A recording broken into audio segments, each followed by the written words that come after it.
As we continue now, the fallout continues after members of Congress were caught off guard by details revealed in a Senate Intelligence Committee report on Russian election interference. Well, now Congresswoman Stephanie Murphy and Congressman Michael Waltz are requesting a follow-up briefing from the feds to provide more clarity. Spectrum News 13's Washington Bureau reporter Samantha-Jo is covering the story carefully for us. SJR, good afternoon. So they did receive a briefing back in May. Information was given then, but they want this second one. How come?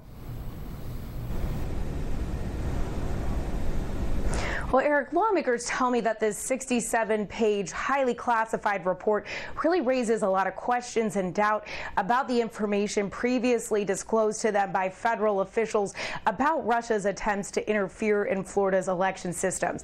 Now, they are calling for this additional briefing because they want that information behind the classification in that report, which they believe may indicate that Florida was the target of 2 additional intrusions.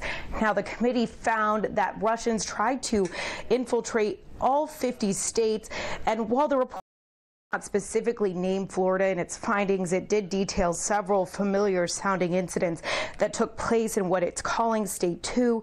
The report suggests foreign actors may have hacked as many as 4 election systems in the state as recently as May 2018. And the committee also found that those 4 counties in State 2 did not accept help from the Department of Homeland Security. Now, lawmakers trying to connect the dots, which they really believe are leading them down a dangerous path. I haven't seen the classified version, so I can't verify that, but it seems to be the case.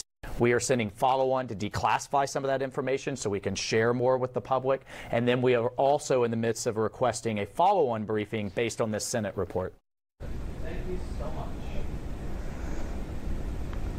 Waltz and Murphy are also pushing federal officials to allow them to disclose which those 2 counties were, the names of them specifically, because they have not been allowed to disclose that at this point. The 2 are also reiterating the need for legislation that they recently introduced that would require federal agencies to notify state and local officials, some members of Congress, and voters who were personally impacted by an election system breach.